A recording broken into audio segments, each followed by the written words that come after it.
explains it, it is mine. This is a cylinder seal made of ivory. No. It's bone. Human. Three-headed man-eating Satan. Common image from the Middle Ages, associated with the Black Plague. The three national. The amazing Tom Hanks playing Harvard professor Robert Langdon in the movie Inferno, based on Dan Brown's novel. The 2016 movie took in more than $220 million at the box offices worldwide. Brown is best known for The Da Vinci Code, one of the best-selling novels of all time.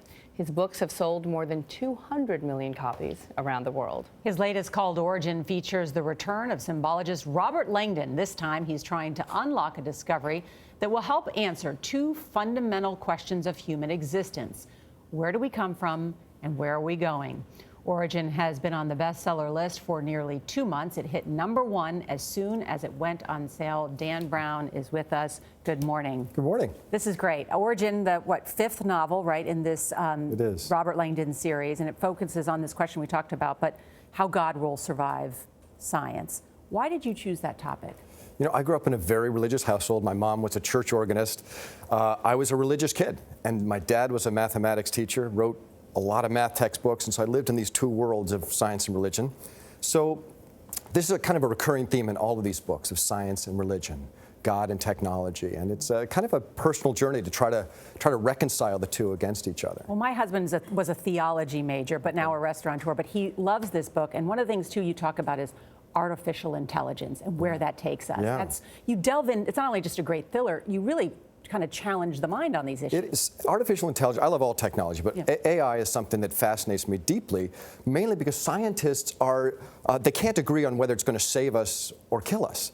A lot of scientists feel that we're on the verge of a new renaissance, that AI will solve the big problems of humanity: scarcity, overpopulation, pollution, and yet a lot of scientists feel that it's so powerful it will destroy us. And as evidence, they remind us that our species has never created a technology that we have not weaponized, and it would be naive to think that AI will be any different. No, you go all in. Jeff is right. Norah's Jeff is right when you talk about artificial intelligence, because the character Winston was so good, Dan. I had to keep flipping back to make sure, are we sure this guy's not a human? Right. He was so real in the way that he thought and the way that he behaved. What is the message you're trying to send to us there? Because after a while, it scared me a little bit that the guy was so clear to me that I thought I knew him. Sure. Well, AI, the thing that's going to make artificial intelligence so powerful is its ability to learn. Yeah. And the way AI learns is to look at human culture. Everything we do now is digitized. All of our books, all of our podcasts, all of our little YouTube videos, our emails. So it's possible for a computer to read all of that and learn how humans interact and how they make decisions. And the question is our culture the best role model for a new consciousness, a new intellect? If it learns to be like we are, you know, it's going to learn a lot of compassion, but it could also learn a lot of self-centered evil.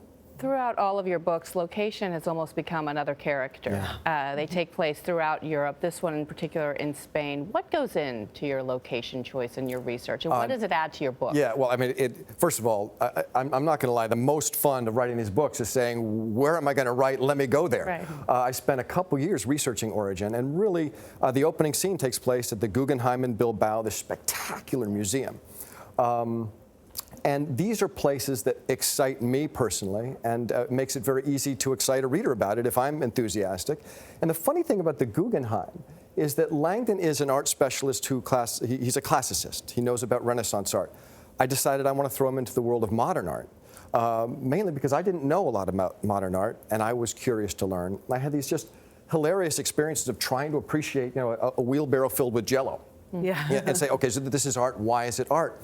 And I will never forget walking through that museum with the curator and seeing a giant canvas, all white except for two little blotches of red in the corner, and saying like, hey, I could have done that. And this man looked at me and said, but you didn't. Yeah, yeah. Right. And that's when I started to understand modern art as concept over artifact. It's more about the idea than the artifact So itself. where are you trying to take us, Dan, in this book? Because I have to tell you, I would read it, nearly every chapter ends on a cliffhanger. Where I go, okay, I'm only going to stop there, but then it's like Netflix. The next thing begins in Right. 4, 3, 2, 1 seconds. Where are you trying to take us? Because it really is such a ride, and everything explained and everything makes sense in the end. Well, thank you. I work very hard to make sure there are no loose ends. I hate loose ends. There aren't any, yeah. I like to make sure that all the twists and turns are explained. You know, at the core, I'm trying to entertain. I'm trying to make sure that you do turn those pages and that you have fun reading these books. But there's a second level where I want to inform about things that are interesting to me. And a lot of these things I learn as I go. Modern art, for example, the Palmarian Church, artificial intelligence. So my goal is that you can't stop turning pages, but at the end of the book you say, wow, now I'm curious about the following 37 topics and I need to go read some more books. But Dan, you also said something interesting to me, that with religion, we're always looking up. And in this era of the smartphone, we're always looking down. We are. And that was a fascinating thing, to talk to both scientists and theologians while researching this book and understanding that technology is changing the way we interact as humans. And you know, when I grew up, my miracles were the virgin birth, the resurrection. And nowadays, you talk to most kids about the resurrection, and it doesn't really register. Yeah. Their miracles are whatever Snapchat can do this week or whatever the new iOS can do. And it's funny, we were talking earlier about this idea that technology has given everybody with an iPhone an international publishing deal instantly. Instantly. A platform, Instantly. right. A platform. And it used to be that there was a vetting process to information that rose to the surface. You're in the news, you understand that. There's no filters. Right, no. There's People no will be walking filters. down the street looking up at their phone We now, are. thanks to this interview. Yeah. Dan, Thank you, Dan. Wonderful book. Pleasure. Yet Congrats. again. Origin is on sale now, and you can hear more of CBS This Morning on our podcast. Find them on our iTunes and Apple's podcast app.